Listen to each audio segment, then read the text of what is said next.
시대를 열어갑니다. 한민족 방송 통일전망대가 하나된 한반도를 그려봅니다. 김준석 앵커의 진행입니다. 네, 통일전망대 월요일 이 시간에는 통일의 실상을 제대로 이해하고 어떻게 통일을 준비해 나가야 할지 짚어보고 있습니다. 통일 리포트입니다. 통일은 대박이다. 저자이신 중앙대학교 신창민 교수 자리해 주셨습니다. 신 교수님 안녕하세요. 네, 안녕하세요. 오늘은 통일 비용 최소화 방안이 되겠습니다. 이 부분도 독일의 예를 들지 않을 수가 없겠는데 어떻습니까? 독일의 경우 통일 비용이 상당히 많이 들어가지 않았습니까? 말도 못하게 많이 들어가고 힘이 들었죠. 네. 그런데 그렇게 된 그 이유는 크게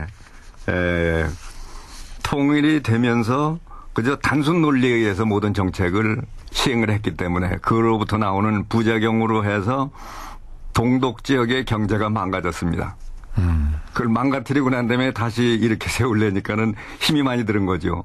거기에다가 또 미리미리 생각을 제대로 못 해놨기 때문에 그냥 그때 그제 임기응변식으로 하다 보니까 사회복지 비용 같은 부분에 너무 이제 비용이 많이 들어가고 그러다 보니까는 서독에 있는 사람들이 아이고 이거 세금 때문에 못 살겠다. 그렇습니다. 이런 네. 얘기가 나오고 그랬던 거죠. 네. 네.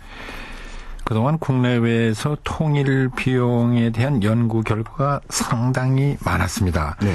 그런데 발표되는 것을 보면은 제각각이에요. 예, 너무나 그렇습니다. 차이가 납니다. 그렇습니다. 그래서 사실 적지 않은 혼란을 가져왔는데 네. 문제점이 뭐라고 보십니까?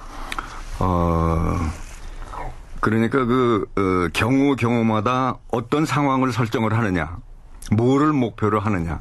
그러다 보니까는 가정 조건을 뭐를 하느냐. 이거에 따라서 결과가 전부 달리 나올 수밖에 없습니다. 그런데 발표되는 거는 주로 액수를 위주로 해서 발표되기 때문에 그 액수만 보게 되면은 이게 너무 엄청난 숫자가 되는 결과가 되기 때문에 그래서 그 액수만 보고 국민들이 거부감부터 느끼게 되는 네, 이런 식으로 결과가 된 거죠. 네. 뭐 사실 무작정 독일을 예로 드는 것이 불가피하기도 합니다만은 네. 상당한 문제점을 안고 있는 것도 사실 아니겠습니까? 네, 그렇죠. 그러니까 우리가 독일을 놓고 보면서는 그게 먼저 설례이기 때문에 따라간다 이러는 것보다 거기에서 물론 잘한 거는 우리가 배워와야 되겠습니다만은 잘못된 부분 어디가 잘못됐는가 이걸 이제 하나하나 다듬어 나가는 거가 굉장히 중요한 거가 되겠는데요. 그 이제 독일이 그렇게 하면서 그렇게 힘들었던 거 그게 이제 제일 근본적인 이유 세 가지를 들으라고 한다면은 네. 네. 그러면 우선 화폐를 1대1로 교환해주는 이런 정책을 썼습니다. 네. 그러면 얼핏 생각하면은 참 서독에서 동독을 우대하는 것 같고 대접하는 것 같은데 또 임금 수준도 서독 사람 수준으로 해서 동독도 그렇게 하는 게 좋다. 왜 그러냐면 같은 민족인데 같이 우수한 사람들인데 왜 거기 차등을 두느냐 이렇게 단순하게 생각을 하고 네. 그걸 그렇게 우대한다고 해주는데 결국에 가서는 동독에 있는 그 업체들을 전부 망하게 만들어 놓은 결과가 됐는데 동독에서는 그동안 이제 사회주의권에서 생활을 하고 생산을 했기 때문에 이 사람들의 생산성이 낮을 수밖에 없습니다. 그 낮은 생산성을 가지고 생산한 그 제품이 서독 제품하고 가격이 같이 됐다라고 한다면은 그러면은 그게 잘 팔리겠습니까? 그게 되지를 않죠. 그러면은 이게 동독 사람들조차도 서독의 제품을 사게 되고 동독 제품이 밀려나게 되니까 그렇게 되면은 공장의 문을 닫을 수밖에 없는 거죠. 네. 그러면은 이게 이런 식으로 기본적인 틀이 무너진 상황에서 이걸 다시 그걸 추스려 나가려니까 네. 엄청난 힘이 들 수밖에 없는 거죠. 거기에다가 이제 또 한 가지 크게 당연한 듯하지만 잘못된 거가 그 토지 등 그 부동산을 원소 의주한테 실물 반환한다. 이건 뭐 사유재산 제도에서는 당연하다고 생각을 했지만은 그로부터 오는 부작용이 너무 컸기 때문에 그러니까 너무 많은 소송이 이루어지게 되고 그게 이제 다 마무리되기까지는 너무 많은 기간이 걸리는 그런 상황이 됐기 때문에 이 경제 발전이라는 차원에서는 너무 큰 그 부담이 됐던 거죠. 이와 같은 것들이 이제 독일에서는 일어났는데 우리는 이제 그런 모습을 보면서 타산지석으로 우리는 이걸 어떻게 해야 되겠다. 그러니까 예를 들어서 북측에 뭐를 그렇게 선의적으로만 하는 게 잘해주는 게 아니고 네. 현실에 맞도록 그쪽의 생산성에 맞도록 모든 걸 해주고 스스로 일어나도록 만들어주고 우리가 제대로 해나가는 그런 방법을 택해야 되겠다 하는 이런 생각을 하게 됩니다. 네.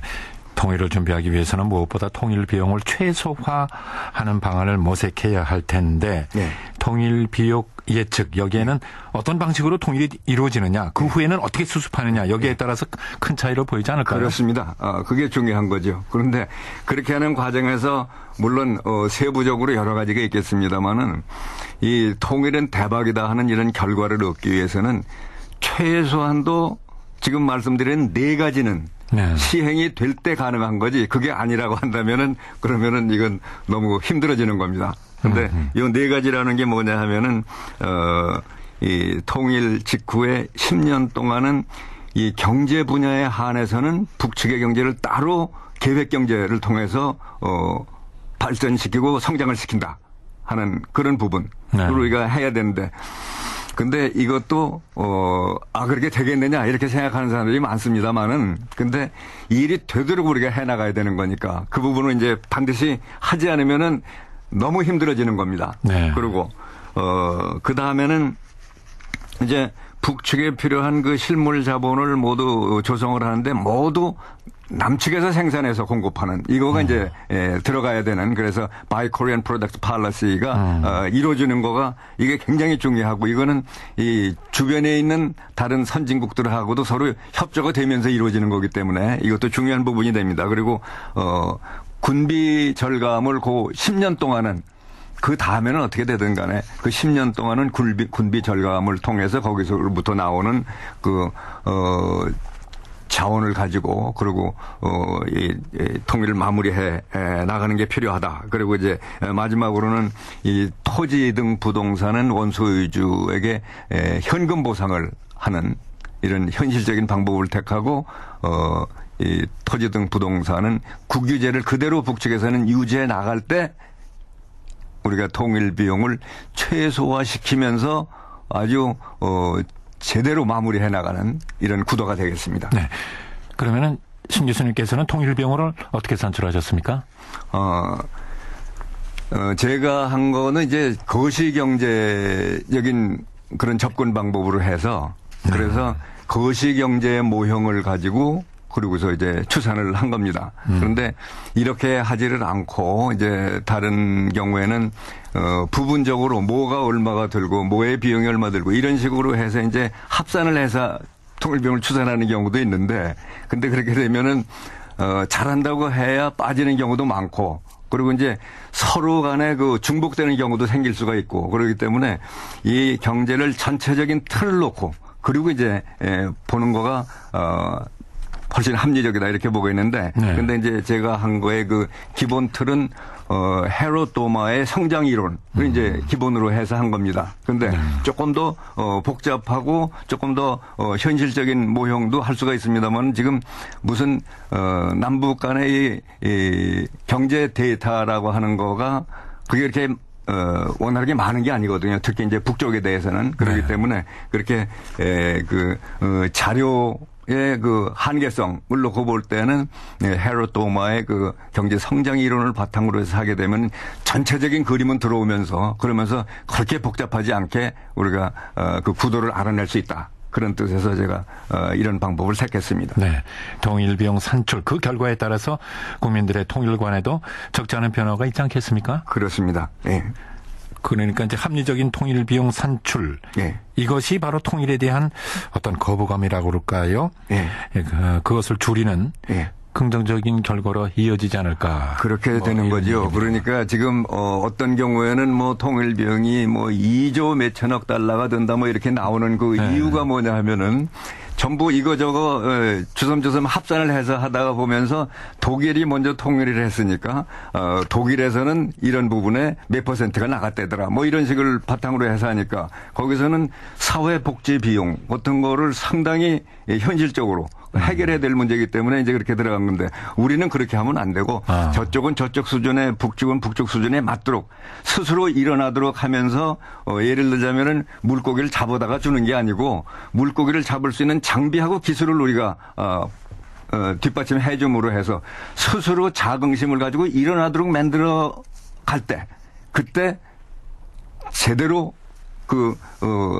우리가 목표하는 상태로 가게 되는 거고 그리고 사실은 지금 북쪽에 있는 우리 동포들은 가지고 있는 게 자존심밖에 없습니다. 그 자존심을 건드리면 안 됩니다. 네.